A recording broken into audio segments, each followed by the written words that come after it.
Chinese AI company DeepSeek আজকে ওয়াল স্ট্রিটকে একটা কড়া ঝাঁকি দিয়েছে। আমেরিকান স্টক মার্কেট থেকে একদিনে $1 ট্রিলিয়ন উধাও হয়ে গেছে।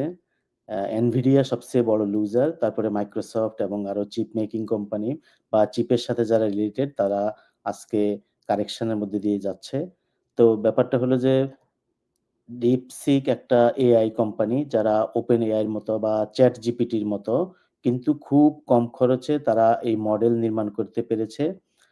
যেখানে আমেরিকান কোম্পানির দেখা গেল যে ৬০, ৮০ বা $১০০ মিলিয়ন লাগে, সেখানে তারা মাত্র $৬ মিলিয়ন একই ধরনের কাজ সম্পন্ন করতে পারছে। সো এটা একটা বড় ধরনের বুস্ট এআই ইন্ডাস্ট্রির জন্য।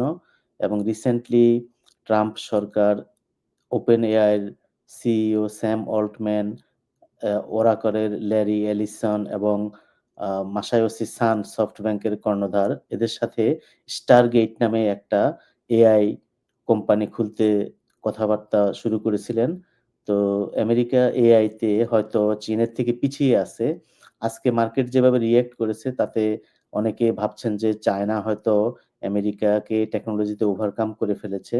সেটা কতটুকু কি সঠিক সেটা ভবিষ্যতে জানা যাবে। তবে আপাতত বোঝা যাচ্ছে যে DeepSeek দিয়ে বাজারে একটা ভালো আলোড়ন তোলা গেছে। এটার অন্যতম কারণ হতে পারে যে খরচের ব্যাপারটা। পারফরম্যান্স এর দিক থেকে DeepSeek এখনো OpenAI এর থেকে অনেক পিছিয়ে আছে। কিন্তু খরচের দিক থেকে দেখা গেল ১০ থেকে ২০ ভাগ বা ২০ গুণ কম, যেটা খুবই গুরুত্বপূর্ণ একটা ব্যাপার।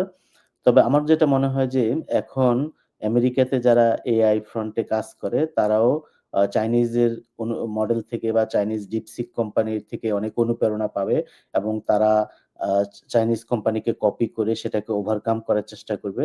সো এটা এআই ব্যবসার জন্য একটা ভালো সময় এবং আমেরিকান মার্কেটের জন্য একটা ওয়েক আপ কল যে এআই প্রযুক্তিতে আমেরিকা যদি লিডারশিপ ধরে রাখতে চায় তাহলে তাদেরকে ইনভেস্ট করতে হবে।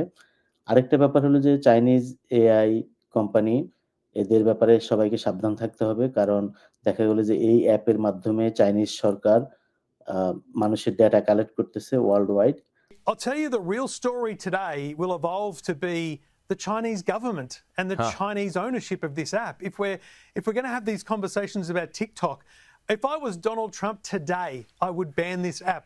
I have, just while I've been waiting to talk to you, had a couple of little plays here and said, what happened at Tiananmen Square in 1989? Sorry, I can't discuss that.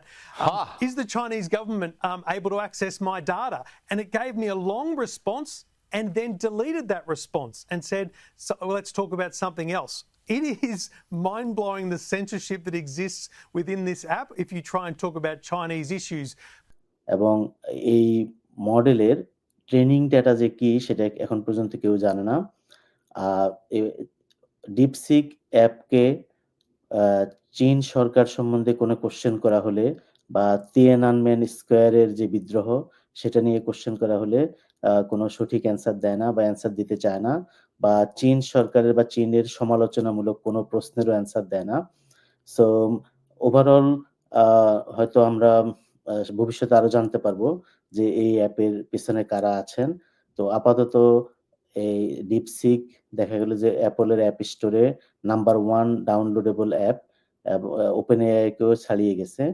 তো এটা একটা ভালো উন্মাদনা সৃষ্টি করেছে। Coming weeks এ হয়তো আমরা আরো ডিটেইলস জানতে পারবো যে এই অ্যাপের ইমপ্লিকেশন কতটুকু, আমেরিকার টেকনোলজি মার্কেট এবং চিপ মেকিং ক্যাপাবিলিটির সাথে এই অ্যাপের কতটুকু সম্পর্ক আছে এবং মার্কেট কি আরো কারেকশন এ যাবে না স্টেবিলিটি দেখা দিবে সেটাও আমরা বুঝতে পারবো।